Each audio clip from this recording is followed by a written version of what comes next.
si chers téléspectateurs yi seetaan li nga xamante ne moom mooy BFTV tey nag ñu ñëw fii nga xamante ne moom mooy si buntu gouvernance bu Diourbel ñu ànd nag ak ki nga xamante ne moom mooy Soxna Fatou Diané tey nag ñu war a distribuer li nga xamante ne moom mooy ay masque war koo jox li nga xamante ne moom mooy slogan bi nga xam ne moom la jël mooy jigéen bu nekk dana am benn masque mooy masque yi nga xamante ne moom la ñuy takk si li nga xamante ne moom mooy wàllum corona bi lépp pour lutte contre li nga xamante ne moom mooy coronavirus tey nag ñu amal li nga xamante ne fii ba Bambey dinañ fa dem joxe li nga xamante ne moom mooy masque yi dinañ tamit si li nga xamante ne moom mooy si hôpital yi joxe li nga xamante ne moom mooy masque yi kon nag dañ si ànd tey jii nii ak Fatou Diané tey nag ñi ngi war a jëlee départ bi fii si buntu li nga xamante ne moom mooy gouvernance bu Diourbel buñ fa jógee nag incha allahu rabbi altine ñoom dinañ fas yéene dem fi nga xamante ne moom mooy sa Mbàkke pour joxe fa li nga xamante ne it moom mooy masque yi am na lu tolloo ko li nga xamante ne maanaam moom mooy masque yu bare yoo xamante ne war nañ ko joxe ak ñi nga xamante ne mooy jigéen ñi maanaam jigéen ñi rek la li nga xamante ne mooy masque yi yelloo dañ ne jigéen gu nekk war na teewlu am li nga xamante ne mooy masque pour lutter contre li nga xamante ne moom mooy coronavirus bi kon nag mbokk yi topp leen ñu si li nga xamante ne moom mooy si BFTV dinañ leen andil li nga xamante ne mooy xew ñu ànd ak ñi nga xamante ne moom mooy Fatou Diané.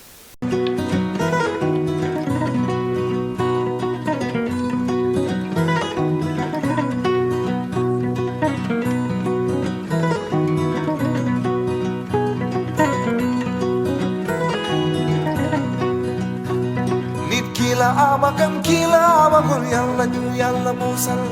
lépp lu nit di def ñaan leen mu doon lu baax man lim la yéene romb naa dunya boo gisoon lim la yéene romb naa dunya looloo waral saa yu ma yeewoo ma lay dikkee lu neex yow te man bët yi ma lay xoolee yow bilaay nit ku baax nga jàpp naa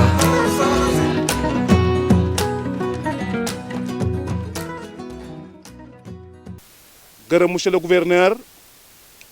Gorgui Mbaye pardon mi nga xam ne bii tey moo taxaw représenté fii le chef de l'État son excellence le président Macky Sall mais représenté fi surtout le ministre de la femme de la famille et du genre Adjaratou Ndeye Saly Diop Dieng gërëm ko te xam ne bu fi toogee Macky Sall la ngi fi toog gouvernement bi yëpp ngi fi toog mais le ministre de la femme mi ngi fi toog kon monsieur le gouverneur merci de votre présence mais gërëm surtout toutes les femmes de la région, monsieur le gouverneur. Parce que fii aujourd'hui c'est la région de Diourbel tey jii moo organisé cette manifestation pour contribuer à la lutte contre l'épidémie que vous dirigez monsieur le gouverneur avec brio kon si femmes région bi yëpp dajee Diourbel teew Mbacké teew Bambey teew loolu vraiment tey teraanga la waaye ñaanal ki nga xam ne ki moom la yàlla teg ci bopp bi muy la coordinatrice l'infatigable femme une femme exemplaire une femme de développement une femme toujours à l'écoute des populations madame Gaynde Fatou Diané jiite ko madame Ndeye Saly Diop jël ko tànn ko def ko coordinatrice régionale mu coordonné ko mu joxoon ko benn objectif bu am solo de confisquer 110 000 masques à travers la région mu dem ba jël li nga xam ne bi tubaab fakal la mooy objectif mu weesu ko def 120 000 masques. tey nag mbas mi moo xew waaye démb ak barki démb yaa ngi jàppale jigéen ñi yaa ngi leen di financé financement yi tasaaroo na dem na ba Bambey Adjaratou Fatou Seen a ngi nii toog ku wax Bambey wax Njóoba Daam Adjaratou Fatou Seen a ngi ku wax Bambey wax le ministre Mor Ngom ku wax ministre Mor Ngom da nga wax ki nga xamante ni bi nag mooy ki nga honorable Fatou Seen tey jii ñëw na ànd ak honorable Yaaku Kan maire Gaawaan mi ngi nii toog di kenn ki maam Cheikh Anta Mbacké borom dërëm a ngërëm nga xam ne saa bu jógee Gaawaan jóg département ba yëpp jóg waaye Adjaratou Khady Bopp borom Sambe borom Bayar ma nga ne le toog ak sa gaynde gi nga xamee nag ku nu mën a lim doon ko fàtte muy Adjaratou Ndeye Diop Camara gaynde ñaroor gaa nga ne nga xam ne moo la jàppale moo la gunge moo la yiir kon yàlla na yàlla jàppale la monsieur le gouverneur dafa xat moo tax Adjaratou nee na jaay jërëjëfati madame Mbaye nag su ñëwee Mbàkke ñëw na madame Mbaye su ñëwee Touba ñëw na madame Mbaye su ñëwee Mouride ñëw na waaye Tidiane ñëw na madame Mbaye mooy jàppale ñëpp mooy ki nga xamante ne dafa tëddee njaaxaanaay jërëjëf madame Mbaye léegi monsieur le gouverneur dañuy jox ki nga xam ne nag moo yore programme bi kooku mooy kan Adjaratou Penda Cissé. Monsieur le gouverneur de la région de Diourbel ñu ngi lay nuyu avec tous les honneurs wax dëgg yàlla mais également di nuyu bépp autorité bu fi teew mais également di nuyu bépp jigéenu Diourbel bu fi teew waaye fàttewuñu aussi ñi nga xam ni ñoom laa jàkkaar lool nga xam ni c'est les hommes de la presse wax dëgg yàlla ñuy def liggéey bu am solo au niveau de la région de Diourbel. Monsieur le gouverneur, comité régional de collecte bi nga xam ne ni madame le ministre Ndeye Saly Diop Dieng moo ko initié à travers le territoire national comité de Diourbel boobu ñoo ñëwoon tey fii devant la gouvernance de Diourbel pour waxtaan ak yow pour s'affronter ak yow mais également pour jébbal la en tant que représentant de l'exécutif li nga xam ne nii jot nañ ko liggéey au niveau de la région de Diourbel di wax ni nag comme ni nga ko xamee c'est un projet initié par madame Ndeye Saly Diop Dieng ministre de la femme ba mu ko taxawalee nag au niveau de la région de Diourbel daf ñoo tànnal madame Guèye Fatou Diané muy la coordonnatrice de ce projet ba mu ko waxee nag ñëpp dañu ni waaw parce que li tax toujours dama koy wax ci samay wax nit ki boo koy dénk dara ci benn waar na fekk déjà mu fekk ko ci waar boobu te defe naa ni madame Guèye a très tôt compris que les femmes de Diourbel ont besoin d'être boostées, que les femmes de Diourbel ont besoin d'être accompagnées, que les femmes de Diourbel ont véritablement besoin d'être véritablement autonomes, mais également pouvoir gérer ces ressources qui véritablement, quelquefois, sont placées entre leurs frêles mains. C'est un message qu'elle a très tôt compris et que véritablement, c'est ce qui a valu que Madame Ndeye Saly Diop Dieng jël ko tànn ko au niveau de la région de Diourbel tabb ko en tant que coordonnatrice mu jiite le projet. Donc dañ ko ciy sant di ko ci gërëm mais di la wax également monsieur le gouverneur de la région que toutes les femmes de la région de Diourbel sont là. ku xam région de Diourbel xam ni ay borom xam-xam yu jigéen ñoo fi nekk donc monsieur le gouverneur de la région defe naa ni dañuy yemale foofu li nga xam ni mooy l'entrée en matière mais également di la sant yow di la gërëm mais également di la wax dalal ak jàmm ci biir région de Diourbel yàlla na la fi yàlla defal ndam ndax kii am ndam mooy kii liggéey kii am ndam mooy ki nga xam ni fa ñu ko teg la ko war ma nga ca te monsieur le gouverneur nopp amul kubéer te les informations sont en train de passer yow la la war da ngay soog di ñëw mais la la war yépp def nga ko te tu as fait tes preuves à travers cette lutte ardue contre la Covid-19 au niveau de la région de Diourbel en tant que coordonnateur. Donc merci encore du gouverneur pour ce travail. Bonne continuation. ñu ngi lay ñaanal yàlla yàlla na la yàlla jàppale bu baax yàlla na nga gudd fan ndax boo guddul fan loo wax du sotti yàlla na la yàlla guddal fan sa fan wéral sa ay cër may la sa teeyu bakkan boo xam ni booy jóge fii ci région de Diourbel na doon ay promotion moom moo la fi jële donc merci encore donc sans plus tarder defe naa ni nii la ñu tënkee mbir mi dañ ni woon mënta ñàkk ay nit wax parce que bu ñu ñëwee ci ab dëkk di fa liggéey bu mel nii dafay baax également ñu seqoon liggéey ba daal di ñëw wax nañu ko gisee ndax toll nañ foo xam ne nii wax dëgg yàlla kenn waxalatut kenn ku ne yaay ñëw waxal sa bopp par rapport ak na nga ko dundee ak na nga ko jàngatee ak na nga ko càmbaree ak la nga xam ne nii moom nga gis ci liggéey boobu. Donc sans plus tarder, monsieur le gouverneur de la région de Diourbel, on va donner la parole à la coordonnatrice de Mbacké. Ndeysaan sama yaram dafa daw ndax bi ma ñëwee dëkk bii nga xam ni mooy sama dëkk muy Diourbel kon mënatuma wax lenn ndax li ma bëggoon a wax ñëpp gannaaw ba ma sant yàlla julli Seydina Muhammad sallallahu alayhi wa sallam di nuyu kilifa diine yëpp ak kilifa aada yi ak sunu sang bu baax bi sëñ Muntaxa Mbacké dikk teg nuyoo bi ci loxoom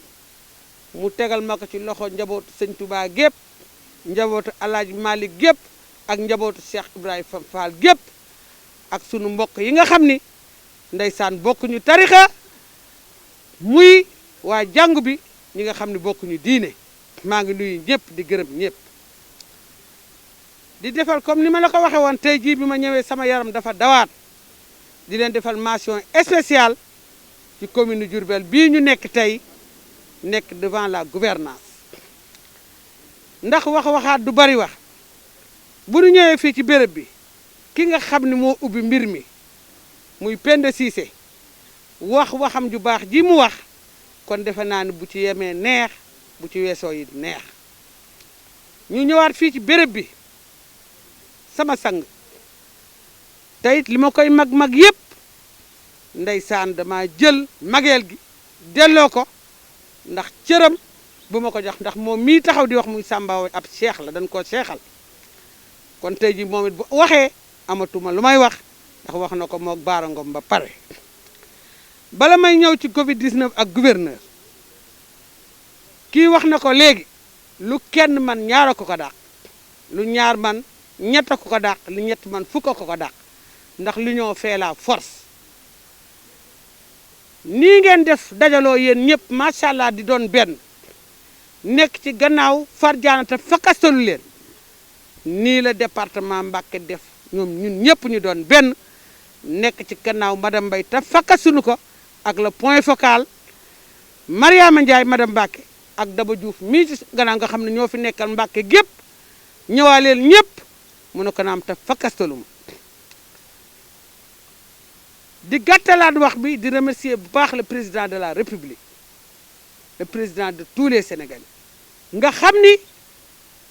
plateforme initiative bi madame le ministre Ndeye Saly Diop def plateforme une femme un masque def dara loo xam ne yëgoowu ko président de la République c'est uniquement pour xeex mbas mi mbas moomu muy xeex nag ba moo waral tey suñu daje bii maa ngi ñaan ci doole yàlla yal na ko ci yàlla jàppale ci barke Seydina Muhammad sallallahu alayhi wa sallam di delluwaat di delloo ñëpp njukkal di tatagal ñëpp di ñaanal ñëpp di remercier waat samay collègues sama collègue yu ma fonk yu ma jàpp yu ma téye yoo xam ne buñ ma gisul sax au conseil seen bët day lëndëm muy ñett ñi fi daje tey muy l'honorable député maire Khady Bob maire l'honorable député au conseiller maire Khady Bob coordinatrice au conseil Fat Thiam ak madame le maire Yaku Fat Sène ak madame le maire Yaku Kane kon maa ngi leen di gërëm bu baax di leen sant di leen jaajëfal comme ni ko ki waxe di gërëm les journalistes ndax yéen saa yéen kenn du dem ndax yéen a koy wane ndax li ñuy def yëpp mënuñu ko àggaleel suñu bopp di remercier bu baax les communicateurs traditionnels di ko teg ci loxo Cheikh Samba Ndiaye mu tegal ma ko ci loxo Bara Ngom mu joxal ma ko ñëpp di defaat mention spéciale aussi à madame Mbacké Sedaf madame Mbacké merci beaucoup Daba Diouf merci beaucoup ma ñëwaat nag ci liw bi ngelaw li ci gouverneur laay tëjee ndax c'est l'administration moom laa waroon a tijjee waaye dama koy tëje ndax li mu liggéey ci Covid bi man xam naa ci dara man mi nga xam ni sama kër dañ ko bokkoon ci ñi réquisitionné ñu di fa indi ñan mettre en quarantaine man 24 heures sur 24 xam naa liggéeyu gouverneur ci région bi di def nag mention spéciale ndax man li ma leen wax rek a ci nekk du ma ni kenn yàlla nuyu na la te du ma ne apprenti benn jeeg du ma ko nangu waaye liw bi ngelaw Fat Diané jaaraama ndax ku añaan du gërëm ku soxor du gërëm baadoola du gërëm ab dof du gërëm mais man mii di liggéey ak yow ak Fat Sène mii ak madame Mbacké Sedaf xam naa li nga daj ci mbas mi xam naa ni nga dajit ci dajale lii tey yow xam nga man xam naa ñun ñu ko seqal xam nañu kon ku la yobu gërëm la ndax dajale 120 000 masques yombul xaalis la di gërëm ñi ko ci jàppale yépp nag yéen waa région de Diourbel ndax yéen kenn noppaluwul yéen waa commune de Diourbel képp ku ko ci jàppale rek wax nañu ko ku ci def sa loxo wax nañu ko ku ci deful sa loxo it ña def seen loxo it yóbbaale na leen wax nañu ko kon ñu ngi leen di gërëm bu baax di leen sant waaye Fatou man de maa ko jur su ma leen waxee nag maa ko jur dinaa leen ko faram-fàcceetal bu dul mbas mii macha allah dama leen a bëgg a biral ni te man lu ma ragal toog fay jooy bu dul mbas mi it ma woo ci leneen danaa ko jàppale ndax may jaane magam mi ko amiloo goy jox ñu bokk ndey ak baay mu jox ko ko may ko ko muy ndeyam di magam sama genn wàll la sama xarit benn bakkan la te ku sañ ta maye sañ a fay bor kon danaa ko fay ci lu ma woo te di nga xam ne danaa la fay te danaa la fay ba ñëpp xam ne xam nga ko. Donc on va donner la parole à la coordonnatrice de Bambey. ñun jigéen ñi dañoo bëgg waaw góor bëgg njàmbaar donc kon ñu ngi sant ñëpp di gërëm ñëpp ci présence bi xam nañu ne comme ni ko ñëpp waxee mbas mi la mais su doon woon mbas bi kon ñëpp fii lay fees dell macha allah waa ñun nag tey dañu am contenté bu baax a baax am fierté ci dëkk région de Diourbel ndax du ñun rek la woon ñoo nekkoon ay coordonnatrice départementale ak ay coordonnatrice régionale donc yàlla dogal mbas mi am suñu président de la république monsieur Macky Sall di ci def lu am solo di jàppale nit ñi bi loolu passé suñu ministre de la femme Ndeye Salimata Diop Dieng def lu am solo indi benn plateforme tudde ko une femme un masque def ko au niveau régional ñun ñu nekk ci département yi ñu am suñu coordonnatrice mu nekk ci commune bi ci région de Diourbel donc ñu seq liggéey bi nag jafe na mais jafewul parce que li tax jafewul moo tax am na ñu nga xamante ne comprendre nañu li ñu tax a jóg kon dafa xaw a yomb ci ñun metti na mais yomb na ci ñun parce que ki nga xam ne moo ñu jiite di suñu coordonnatrice daf ñu yombalal lépp daf ñu oyofalal lépp moo tax mu yomb ci ñun yëguñu sax métti yëguñu coono parce que lu ñu sonn moom moo ñu gën a sonn lu ñu taxaw moo ñu gën a taxaw donc kon dañ koy remercier bu baax a baax devant la presse wax ne Ndeye Salimata Diop Dieng madame la ministre ñun de sonn ñu fatigué ñu ndax ki nga ñu boole la muy madame Guèye Fatou Diané amul coono kon bu amul coono rek ñun duñu am coono. Madame Fatou Diané soo demee ba atteindre plus que ce objectif bi nga fixé loon c'est vrai c'est grâce aux braves dames mais aussi c'est grâce aux hommes ñu ngi leen remercier ñoom ñëpp ku nekk ci turam ak ci santam di wax rek ni madame le ministre daf la waxoon 110 000 masques mais les femmes de votre région de notre région ont mobilisé plus que cela 120 000 masques pour sauver des vies te loolu moo doon objectif bi donc ñi ngi félicité yow mi d'abord mi nekk ci bopp bi ak suñu coordonnatrice départementale madame Fatou Néné Mbaye ak madame Fatou Sène mi nga xam ni ménagé wuñu aucun effort pour atteindre objectif bi. gis nga locomotive buy daw bu bopp ba doxul dara du dox loolu la ñu yàlla baaxee ministre de la femme juumul ba mu la tànnee parce que moom am na capacité boole ci ñi ci war bokk yëpp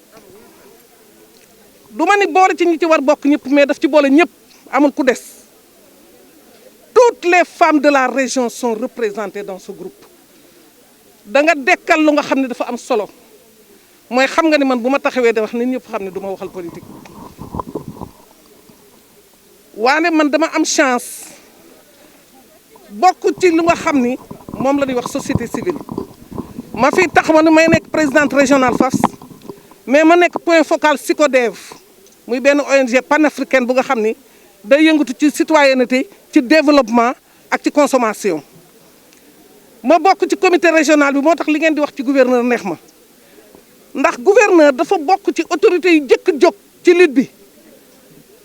mooy la réaction a été précoce macha allah gouverneur mën naa ni résultat yëpp bu ñu ko amee dans cette région c'est grâce à lui mooy ci pragmatisme am mais également di remercier tous les ñëpp bokk ci xeex bi yëpp ndax la lutte a été multisectorielle tous les secteurs ont été conviés te ku nekk def nga la nga war def gouverneur yàlla na leen yàlla fay Fatou Diané li nga bëgg yaa xam fa nga bëgg egg yàlla na la fa yàlla eggale en tout cas na la wóor ni toutes les femmes de Diourbel sont derrière toi parce que lu noble ngay def lu baax ngay def lu rafet ngay def boole nga nit ñi te xeeboo kenn impliqué nga ñëpp kenn ku nekk def la mu war def ku deful nga di ko bàyyil ma defal la kon yàlla na la yàlla fay nga am objectif nag ñun jàngalekat yi doon xam lan mooy objectif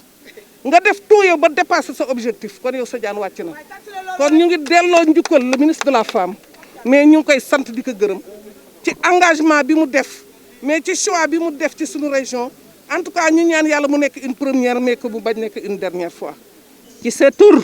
ñuy nuyu les femmes leaders les femmes responsables de la région muy les au conseil ma koy commencé ci sama promotionnaire de classe madame Mbaye macha allah mu yóbbaaleel ma ñëpp yéen ñëpp maa ngi leen di nuyu. macha allah madame Mbacké yow tamit nuyoo bi yaa ngi ci biir tabarkalla macha allah ci bàjjanu gox yi ñoo ngi leen di jiital ci femmes yi yëpp toog ñu yóbbaale nuyoo yëpp. monsieur le gouverneur damay tëjee nag macha allah ci projet bi muy élan de solidarité des femmes de la région de Diourbel ci loolu nag yàlla indil ñu quand même la relève intergénérationnelle bi nga xamee ni moom lañ doon rêvé muy suñu sœur suñu doom madame Guèye alhamdulilah rabbil alamina elle a abattu un travail considérable mais pas avec nag une équipe macha allah liggéey bi daf ko ànd ak équipe bi macha allah ñun société civile la ñu toogee tabarkalla ak personne ressource xeebuñu ba mu dooree ba tey mi ngi ànd ak ñun dañu laaj xalaat ñun nag alhamdulilah rabbil alamina ñu gis aussi masculinité positive bi projet bi tabarkalla dama ni sensibilité confondue yëpp ñoo ci nekk. kon nag monsieur le gouverneur ñu ngi lay ñaan nga gën ñoo jàppale comme ça jigéen ñi ci Diourbel ñu essayer relever le défi. le défi c'est quoi mooy maanaam Covid bi tabarkalla macha allah dugg nañ ceeg jàmm ak salaam bu jeexee tabarkalla lépp li nga xam ne jigéen ñi dañ ko doon rêvé ci Diourbel yàlla jàppale ñu ci. madame Guèye Fatou Diané da nga def dans la région loo xam ni lu am solo la loo xam ni wax dëgg yàlla ñun ñëpp dañu koy rafetlu waaye képp koo xam ne jigéen nga ngay actrice de développement ngay parti politique ngay ku mën a doon yëg na boppam gis na boppam ci activité bi nga xam ne moom nga piloté kon dañuy lay yóbbante ci madame la ministre sant ak gërëm ci choix bi mu def ba teg la ci suñu kanam munoon nga wax nag ni da politicien la peut-être que ku bokkul ak man couleur du ma la associé li gën a neex mooy parti politique yëpp daf leen a associé femme de développement yëpp daf leen a associé ki mag ki ndaw ki am doole ki amul ñëpp la boole dugal ci biir panel bi dugal ci biir groupe bi impliqué leen kenn ku ne yëg ci sa bopp kon nag jigéen région Diourbel lii c'est une première ñun daal nañu fas yéene téye suñuy loxo di xàcceendoo di dóorandoo parce que xol yëpp benn la. donc dama leen di nuyu di leen jox seen wàccuwaay yéen ñi fi teew waaye di commencer di jéggalu xëy na gouverneur man damay jéggalu sax dina ree ndax ci jéggalu ko laa dëkk ndax ci tooñ ko rek laa dëkk waaye ndokk ba mu nangoo ndax foog naa ba mu ñëwee Diourbel ak léegi yàggul waaye saa bu nu wootee wala ñu soxla ko rek bu ne carte gouverneur day wuyu guddi mu wuyu bëccëg mu wuyu muy taw mu wuyu mu tàng mu wuyu te loolu bu ma ko waxee sama ñi may ànd di liggéey war nañ koo mën a dëggal ndax yàggul le 8 mars dañ la woo ñu dañoo am problème parce que dañoo bëgg a célébrer la femme soxla ay tribune te matle wuñu ndax dafa tombeek nit ñi dem Poroxaan nga ne ma dem leen jël lu fa nekk yéen a ko moom may la ndax ñu def demande nga ne ma sa parole doy na demande leen jigéen ñi saa boo leen wootee damay wuy si keroog moo ko waxee jigéen ñi ñëpp a doon tàccu kon monsieur le gouverneur le représentant de l'exécutif le représentant du président Macky Sall c'est normal bu ñëwee liggéey lu toll nii ci dëkk bi ñu ñëw jébbal ko nag ndax liggéey bi président Macky Sall la ko santaane moo njëkk a woote ci solidarité ba Covid bu commencé rek dafa woote ci solidarité autour de la lutte contre le Covid ndax xëy na moom xam na lan mooy problème mu pandémie xam na lan mooy épidémie ci dëkk ba tax ba ñu commencé rek monsieur le président moo njëkk ni solidarité autour du Covid na ñëpp àndandoo pour ñu daan corona bi ba mu ko waxee nag ndokk ki nga xamante ni mooy Ndeye Saly Diop Dieng di suñu ministre ndokk ba mu comprendre signal boobu président wax ndokk ba mu mënee décrypter le message du président Macky Sall ndax moom Ndeye Saly Diop moo njëkk a woote ni yéen jigéen ñi kaay leen ñu toog ñu waxtaan xool nan la ñuy tontoo li nga xamante ni président mu noté ci table ji muy solidarité nationale bi mu woote. solidarité boobu madame monsieur le gouverneur moo ñu indi tey fii sa buntu kër ñu ñëw di la jébbal liggéeyu jigéen ñi maanaam effort bi jigéen ñi def yépp àndandoo ko xeex Covid bi ñu ñëw jébbal la ko monsieur le gouverneur li ngay gis fii muy 120 000 masques mu nekk largement mu dépassé largement l'objectif bi ñu 110 000 masques Ndeye Saly Diop Dieng joxoon pour la région de Diourbel bi ñu ko liggéeyee ànd ceeg jigéen ñëpp wax ji mën naa bañ a gudd ndax ñi fi jaar rek ñoo ko liggéey monsieur le gouverneur ñi jël parole ñëpp ñoo représenté jigéen ñi ñoo ko liggéey société civile wax nañ parti d'opposition wax na parti au pouvoir wax na ñëpp a ngi ci biir bàyyiwuñ benn sensibilité toute obédience confondue ñoo ànd sur toute la région de Diourbel joxante loxo liggéey pour ñëw jébbale liggéey bi tey donc félicitation bu amee cant ak ngërëm bu amee jigéen région bi ñoo ko moom man nag pour sama wàll dama joué rôle coordonnatrice de la région ku xam dëgg-dëgg lan mooy rôle am xam ni liggéeyoo da ngaa coordonné rek kon gàcce ngaalaama yéen ñi ko doon liggéey nekk ci terrain bi man coordonné laa ci am pour ñëw jébbal ko donc bu sant amee ak ngërëm ñoom ñoo ko yelloo ñoom jigéen ñi te kenn desul nag sànq tata laal la wax na ko amul benn bàjjanu gox bu des ñoom ñëpp takku nañ ñëw tata jenn ba jaa ngi fi ñeen ak ñenn ngi fi ci gox fii waa société civile ñi ngi fi kenn desul madame Kane wax na ko sànq madame Niang wax na ko kenn desul parti au pouvoir bi toutes les femmes politiques sont là waa kër Dame Diop a ngi fi toog waa kër présidente Aminata Tall ñoo fi jiitu waa kër Moustapha Gueye kenn demul ñu des waa kër Sayed Diop ñëpp a ngi fi toog kenn desul waa kër Oma Samba ngi fi bu ma limee dinaa juum bu ma waxee ni jigéen ñi Diourbel ñëpp a ngi fi rek war nañ koo gëm ndax kenn desul sensibiliser yaa ngi toog kon liggéey bi wane na ni liggéeyu loxo yi kuy jigéen ci njaareem rek ci nga bokk ci liggéey bi nag lu tax mu yomb ci ñun mooy organisation parce que loo gis méthode la ay organisation madame Ndeye Saly da ko comprendre ba tax mu woo ma ni ma yow laa teg pour nga coordonner la région de Diourbel bi ma ko waxee mooy demal Diourbel yow tamit nga def la même forme d'organisation bi ma ñëwee damaa woo jigéen ñi ni leen sant nañ ma liggéey boo xamante ne bañ may tànn tàgguwuñ ma damaa xëy ñu woo ma ni ma yow lañ teg Diourbel pour nga coordonner ñu liggéey bi kon nag yéen it ñëw leen ñu dajaloo ñu xool nu mu gën a rafete ñu liggéey ko ñoom ñëpp ñu fekk si ma ci liggéey bi nangu ñëw ànd ak ñun ku ñu ci woo rek toutes les leaders femmes de Diourbel ñu ngi ci biir liggéey bi ku fi leader rek nekk ci domaine boo mën di nekk woo nañ la wuy si nga ñu ci liggéey bi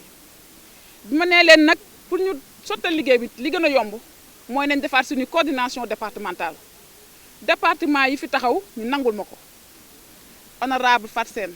foog ma nuyu la sant la parce que bu ma wootee ni kaay ñu ànd yéen waa Bambey nga jiite ko danga koo nangu sama yaay Nenda Mbay foog ma wax ko bi ma ko wooyee ni ko waa Touba foog ñu ànd kaay ñu jiite ko daf koo nangu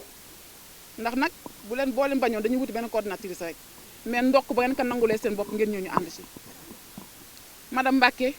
jàppale Nenda Ndiaye suba ak ngoon guddeeg bëccëg ma leen di woo ngeen nekk ci terrain bi pour la région de Diourbel confondu laay wax am nañ fa 9 millions 800 000 francs ba ñu paree ci cadre masque yi ñu collecté en dehors de xaalis bi ndax am na ñoo xam contribution xaalis seen joxe am nañ 68 000 masques dans la région de Diourbel Bambey indi na la mu am Mbacké indi na la mu am jaru tudd parce que man je représente j'incarne la région de Diourbel monsieur le gouverneur région de Diourbel ñoo indi tey pour jox la contribution des femmes du Baol dans la lutte contre le Covid ni ko président demandé une solidarité des femmes autour de cette pandémie donc wax ji du gudd waaye foog ñu sant monsieur le gouverneur am na ko wax sànq bu jigéen ñi dee jàmbaar c'est parce que góor ñee ñu jàppale nag suñu càmmiñ yi yaakaar naa bañ tijjee Orange Money ba Orange menu docteur Soumaré fa jiitu 2 millions la yónnee dañ koy wax bu presse bi taxawee ndax li nga wax mooy dëgg ku dul góor doo gërëm dama ni madame la ministre Ndeye Saly nee naa ko boo ma woowoon ni ma indil ma les 110 000 masques de la région de Diourbel ma jox la ko ndax am naa xol bi am naa yéene bi te it mën naa ko waaye niñ la ko joxee nii moo dàq ndax dërëm ak ñaar dërëmu waa Diourbel yëpp lañ boole indil la ko docteur Soumaré ba mu ñu envoyé xaalisam ba ñun ñëpp dañoo tiit ñu koy sant di ko gërëm ca guddi ga ma yónnee xaalis bi ca guddi ga la suñu ministre bu suñu fierté la région laay wax Dame Diop ñëw déplacé wu ànd ak dérangement moom kese chauffeur sax dawalu ko ñëw indi ñu 3 millions jox ñu ni maa ko def ci xeex bi répondre à l'appel des femmes et pour man c'est ça qui est le plus important que li nga joxe mooy la réponse à l'appel des femmes parce que jigéen ñi fi toog politique taxu leen jóg développement social ak dëkk bi moo ñu tax a jóg boo xoolee ñi fi toog xam ni nit politique na ba sonn musul am qualité bi fi toog développement rek ak liggéey dëkk bi moo tax ñi ñëw toog te muy lu may yàgg a woote appel di wax ni pour la région de Diourbel en tout cas pour même le développement de la nation nañu basé wu sur les femmes monsieur le gouverneur. femmes yi combat bu ñu mus a song dañ koo daan on fait plus de 8 millions de femmes on est plus de 52% de la population et ndokk ba Ndeye Saly comprendrait ce que c'est ministre de la femme parce que ministre de 8 millions nag de sénégalais ci moom rek laa ko gis Ndeye Saly Diop Dieng amaatul benn portefeuille bu mën a yore 8 millions de sénégalais donc ndokk ba mu comprendre également que combat bi femmes ya ko war a porter mu jiital ñu xeex bi dañ koy xeex te dañ koy daan muy corona tant que li ñu commencé nii tegguñ suñu tànk corona dafay génn ci région de Diourbel mais dafay génn ci Sénégal monsieur le gouverneur docteur Soumaré wuy si nañu Dame Diop wuy si nañu waaye Moustapha Gueye mu ñaar moom fekk si ñu ne ko 5000 masques jox ñu ko loolu day rafet bu ma ñëwee fii ma seede ko ci samay nawle ndax nag bu ñëpp wuy si woon saa moom dana ñaaw waaye ndokk ba saa bu ma tëggee mooy njëkk a mbalax monsieur le gouverneur Sayer Diop wuy si nañu ak ay masques sama yaay sama idole sama référence Aminata Tall moom ma njëkk a wuy see ki masque ak ay orientation ak ay conseil am ak présence am nag chaque jour ma dégg ko mu ne ma tegal fii wax la kii ba Touba Mbacké booy nañu ay nit la présidente Aminata Tall monsieur le gouverneur kenn desul région bi tous les leaders politiques ont répondu favorablement à l'appel des femmes wuy si wuñ ma nag jigéen ñi lañ wuy si parce que man j'incarne aujourd'hui la région les femmes de Diourbel donc ñu ngi leen di sant à travers sama communication bi képp kuy leader politique les maires des communes ont répondu monsieur le gouverneur à commencer par sunu maire Malick Fall moo njëkk a indi 1000 masques tegal ñu jàppale naa leen ko libéré ay jigéenam ni dem leen ngeen liggéey ndax lii du politique développement la madame le maire Koutaay fu ñu dugg fekk si nañu fa le maire de tout le monde daf ñu wuy si le maire de Taïba Moutoufa daf ñu wuy si le maire de Toki daf ñu wuy si tous les maires pratiquement wuy si nañu ci xeex bi ndax ñoom comprendre nañ ni ñun li ñuy def askan bi moo ñu yëkkati te ci yooyu la ñuy dox ndokk bañ ko comprendre le maire de Touba moom ba mu ñëwee foog naa ne waa Touba ñi mën nañ ko seede le maire de Gawane madame le maire kooku dafa bokk ci ñun bañ jógee ba léegi toogul sama yaay yàpp et à travers elle toutes les élus de la région kenn desul nag may sant honorable Sadio Diakhaté nekku fi daa yónnee ndaw ndax dafa sori waaye ndokk moom it ba mu comprendre xeex bi ba léegi toogul les honorables élus maa ngi leen di nuyu bu ma limee damay juum Fatou Sène mën na yóbbaale ñëpp sama yaay nen mën na yóbbaale ñëpp yaay yaaku mën na yóbbaale ñëpp tous les élus de la région ont répondu à l'appel des femmes monsieur le gouverneur liggéey bi liggéeyu d'ensemble la maanaam ay combinaison d'effort la ñi dañoo indi seen xaalis ñi indi seen xam-xam ñi indi seen xol moo tax ñu mën a dajale tey lu musul am Diourbel lu amul sax nag dans le Sénégal ndax ba ñu demee di def la situation nationale y a que la région de Diourbel moo ñëw matal objectif am ba dépassé ko 110 000 la ñu santoon ñu jox leen 120 000 masques teg ko ci loxo Ndeye Saly Diop Dieng tey yaa incarné Ndeye Saly Diop Dieng moo tax ñu indil la masques yi monsieur le gouverneur pour wax ne jigéen ñi Diourbel jàppale leen Ndeye Saly ci xeex bi 120 000 masques te pareeguñu ndax jigéen ñi dañ ne ma collecte bi jeexagul ñun dañuy continuer tant que Covid baa ngi fi mobilisation bi dina continuer xeex bi dina continuer monsieur le gouverneur dina gudd mais dafa war a gudd nag ndax li ñu fi def dañ fa def lu kenn musul def dañ fee ànd bu musul am amul benn jigéen bu des képp ku ma woo da nga ni ma yéex nga maa woo ñi ko dégg dañoo ñëw seen bopp xaar ñu ma woo leen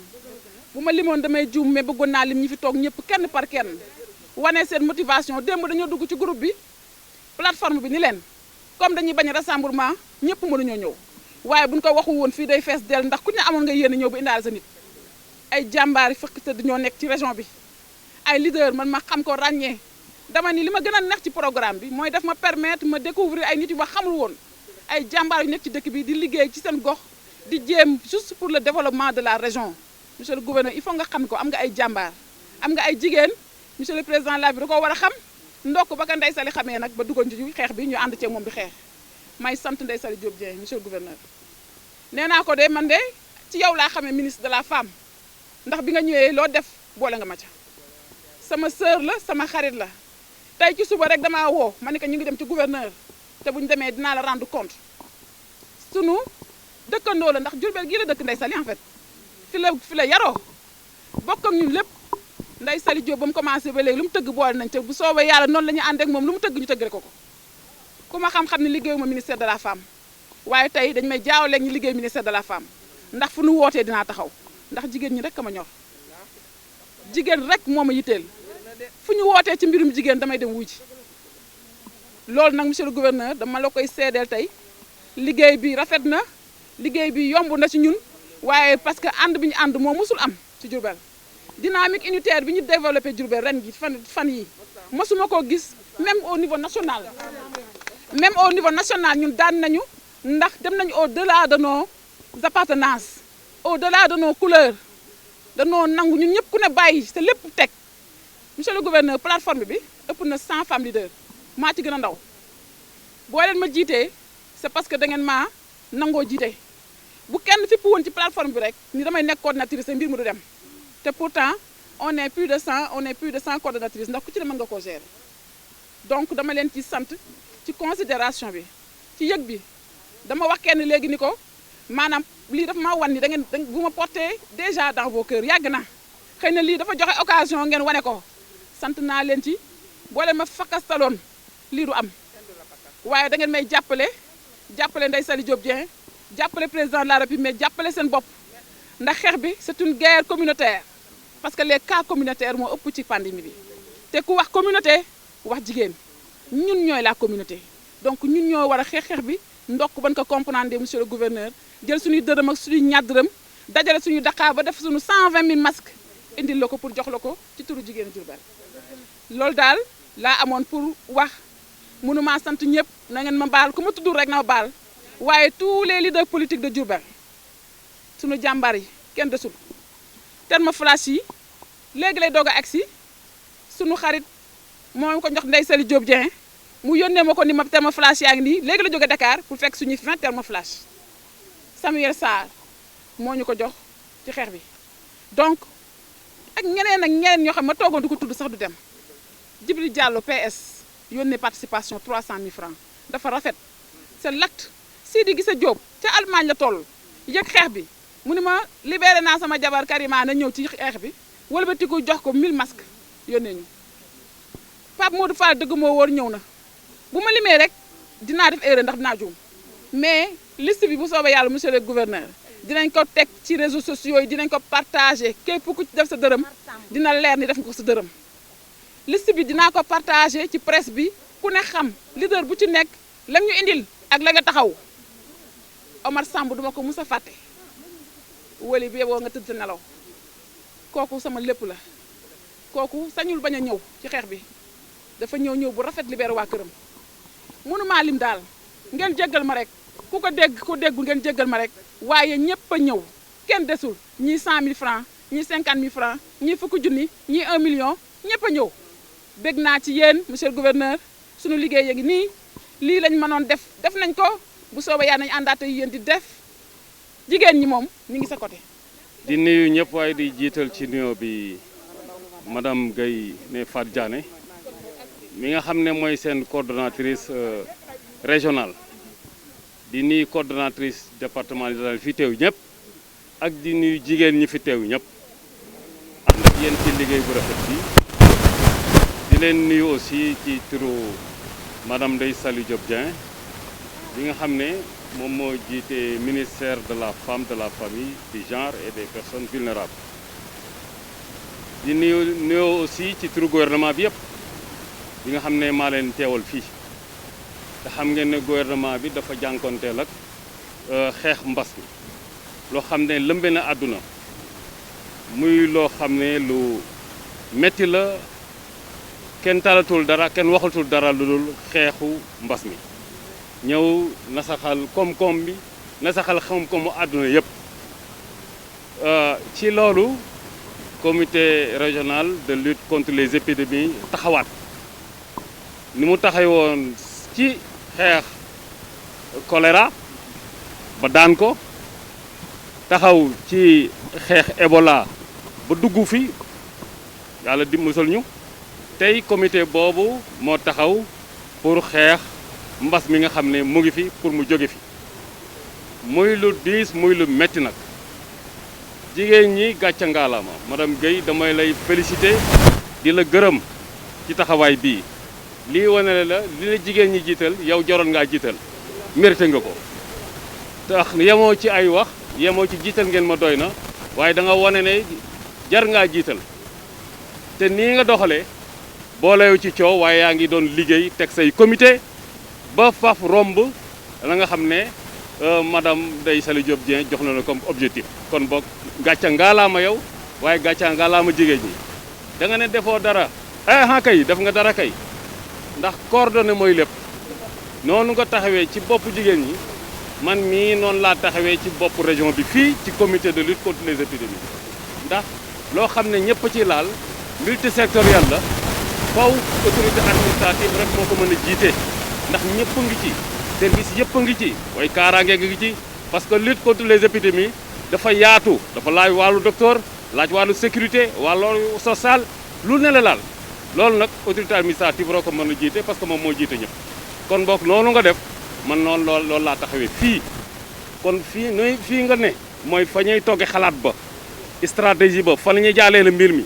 ñooñu tam ñun noonu lañ toogee fii pour mbas mi dugg fii la ñuy xalaate lépp donc fii nga indi say bagage fii mooy bërëb bi fii nga ko war a indi balay mbas mi dugg ci réew mi sax daje nañ fii 85 personnes la keroog ñoo daje ne mbas maa nga Europe boobu ñëwagul Sénégal sax fii lañ daje xam ne moom ragal nañ mu ñëw fii te effectivement dañ ko génte woon ba Dakarul amee ñun si la ñu am booba léegi nag ñu ngi xeex jigéen ñi gàcca ngaalaama nii ngeen di taxawee waaye lii dafay wane yéen mën a ngeen boor yëpp bu jaree xumbal ngeen xumbal bu jaree ngeen liggéey te doo leen xumbal ngeen liggéey te doo leen xumbal